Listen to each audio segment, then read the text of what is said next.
Hey everybody, Dan with Pain For You. It's a little bit rainy. Hopefully it doesn't pick up and get me too wet. So today's topic I want to talk about is connecting the dots. That'll make sense in a minute or two. But before we do that, we're going to take a couple of nice breaths. We still have some green, but if you look down on the ground, the leaves are falling. So fall is here. So breathe in the fresh outdoor air. Exhale the smog of the indoor air. Breathe in the confidence. Exhale the doubt. Breathe in the peace of mind. Exhale the anxious, worrisome thoughts. Just keep on breathing while I get into this topic. So, I oftentimes get people commenting on the videos or sending me messages. They're kind of new to the concept, or they've been around TMS for a long time, but they don't really know where to start. So I think one of the great starting points is to not just understand what TMS is, but also to start to connect the dots between the onset of your symptoms and what was going on in your life at the time. So, what I mean by that is, let's say you had, I'll use a classic back pain incident. Let's say you threw your back out, which means you had an acute onset of TMS, right? Just came out suddenly. And you've been struggling with that ever since. You've been to doctors, diagnoses, maybe they found something on the MRIs or they didn't, and whatever that may be. You're several months or several years down the line and you're still struggling with pain. You hear about this TMS thing, or maybe you've heard about it before and dismissed it, but now you're taking another look at it. And so a great place to start, or a great place to kind of reset things, is to connect the dots, is to say, well, what exactly was going on in my life at the time that my pain started? And also do a little bit of a pain history and say, what other symptoms have I had in my life prior to this current one? And what was going on in my life at that time? So in some cases, stomach aches in middle school, headaches in high school, IBS in college, or whatever it may be. And connect the dots. Well, what was going on in middle school? All right. What was going on in high school? What was going on in college? Maybe later in life. You got married and divorced, and maybe some symptoms came out around that time. And with me, my back pain, what was going on in my world? I was in my early 30s, new son, a few years old, 2 or 3 years old.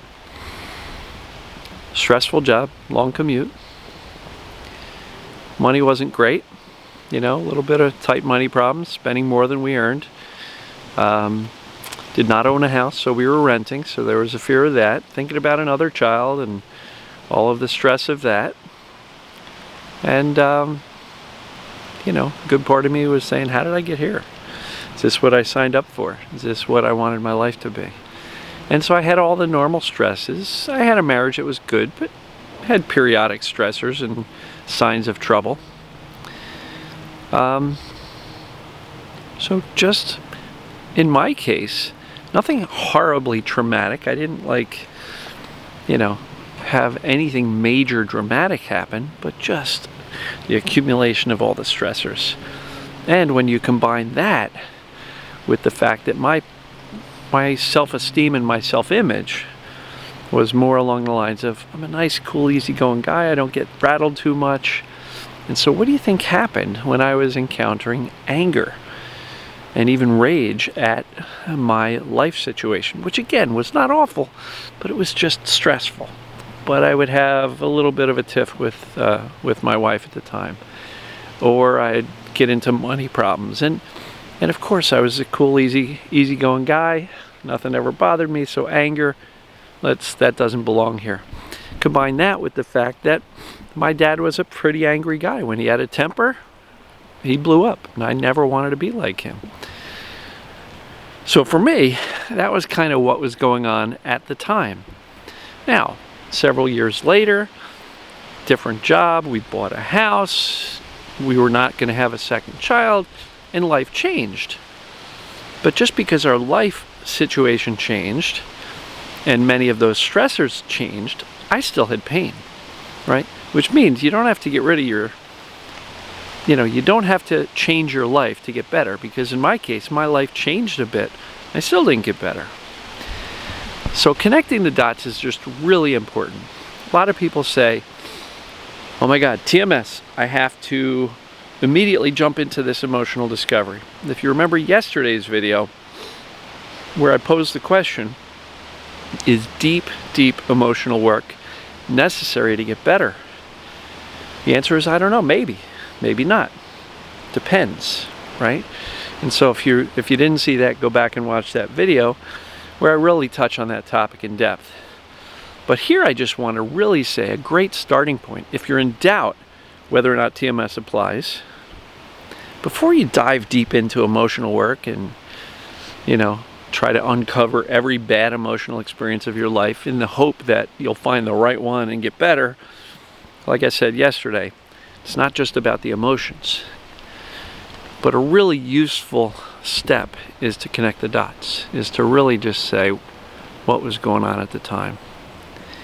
And given that, and now my new understanding of what TMS is, it's an accumulation of stress and tension and unresolved, unfelt emotions that can manifest themselves in physical pains or physical symptoms. And connecting the dots, really, really useful exercise. And it's easy to forget that stuff when we get so lost in what the doctors say and what the prognosis is and the diagnosis is and the labels that they give us. It's so easy to get lost and forget how stressed out we were, how crazy our lives were at the time that these symptoms came about. So this is kind of like TMS 101. What was going on in your life? Connect the dots. And again, if you've had a history of symptoms throughout your life, literally write out a list of all the symptoms. If your parents are still alive, say, hey, did I ever have any medical problems when I was younger? What was going on in my life? Hey, Ma, you remember, was I bullied in school? Or, was I on the wrong side of the mean girls, or, the mean kid in class, or on the playground, or whatever it may have been? And just try to connect the dots, because what you'll probably find is that you may have had a history of symptoms throughout your life. And even if you didn't, like in my case, my early 30s was my first instance of any significant pain, right? Other than the typical injury, jam your finger playing basketball or fall off a skateboard or whatever. But this was my first instance of significant pain that required medical attention and didn't get better with medical attention and became chronic. So it's a simple concept. Before you dive deep into the emotions, at minimum, connect the dots. Why? Because what that's going to do is kind of give you clarity and certainty that, yeah, there was a lot going on when my symptoms began or shifted or flared or whatever. Always seek to connect the dots between your physical world, these symptoms, these pains, and your emotional world. And let's say you start feeling better for a little while and there's a pain flare. Go connect the dots, see what's going on. Was there any thought process? Was there any stressors or worries? Was there any life events? Was there any arguments? Was there any whatever? Connect the dots is a really gentle way of saying what was going on. And honestly, per yesterday's video, do you need to do deep, deep emotional work? Maybe. It depends. But if you can connect the dots, really understand TMS, accept that, oh man, I can absolutely see the connection between the onset and what was going on in my life. And then I really lose the fear. I crank the fear down because now all of a sudden I realize I'm not broken. And I spend time soothing myself, reassuring myself through my thinking and calming down my worrisome mind. And then developing the attitude of indifference. And then proceeding to shift my focus away from the pain back towards living my life. Sometimes that's all it takes to get better. But the connecting the dots is really important. Now look, sometimes once you get that stuff dialed in, some of us will need to dig a little bit deeper and really understand and feel and process and allow ourselves to feel and release some of these fairly traumatic emotions. Some of us, but not all of us. And so if you feel you need to do that, there are excellent processes out there. I've talked about them, how to feel your emotions to end your pain, hold an open house for your emotions, Emotions Anonymous. Nicole Sachs has her journal speak process, which is great for emotional discovery. There's a million ways of feeling your emotions. If you find that it's too overwhelming, perhaps, not mandatory, but perhaps therapy could be a useful tool to supplement. But don't feel like you're going to find a therapist and you need them to understand completely TMS. Because if you find a good therapist who can help you access, feel, and release these emotions and perhaps reframe some things, and you take upon yourself the rest of the TMS things that I teach all the time, that may be enough. That may be perfect, right? They can supplement your TMS approach and healing and work. And yes, there are some excellent TMS therapists out there who can do all of it. But not all of them. Not all of them can really bring you the whole picture. So please take upon the suggestions that I'm making as far as soothing and mindset and shifting focus back to living your life. And if you need some help with the emotional stuff, maybe a great therapist would be very useful. And interview them before you sign up and make sure they are capable of doing that. Letting them know you're not looking to re-traumatize yourself and go back and rehash childhood for the next 13 years. But you're just looking to really see if you can explore, feel, and help release some of these old emotions. And again, I'm not convinced that's required to get better. But if you find you're stalling with a surface level connecting of the dots and getting the rest of the stuff in place, then maybe you can dig a little bit deeper. But I'm not, as you are hearing in this video and yesterday's video, I'm not a huge fan of diving headlong into the graves of our past and digging up skeletons. Because if that's all you focus on and you skip the rest of the stuff I talk about every day, you may not get there either. So connect the dots. It's a wonderful starting point for getting better, and it will make it very clear that TMS is the cause, and now you can see the connection, and all of a sudden now accepting deeply the fact that you've got TMS becomes much easier. And when you can accept it, you can really grab that fear dial and turn it down, turn down the anxiety and the worrisome thoughts. We can reassure ourselves with confidence because we can see the connection. See how this works? So, what do you guys think? Have you connected the dots? Have you literally written out a listing of your symptoms and what was going on at the time the symptoms began?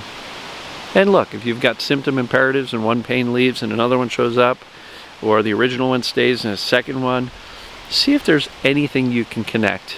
And look, if you can't connect the dots, I wouldn't panic. That doesn't mean it's not TMS. It just means that sometimes it's a little less clear cut. But even just the accumulation of stress and tension. I mean, when I looked at Sarno's very first book, Mind Over Back Pain, and in that book, very early on, his first one, he talked more about stress and tension than he did repressed emotions. And so I believe that applies too. So even if you can't find anything significant emotionally or traumatic, see how stressed out your life was at the time. So with that, I'm going to sign off.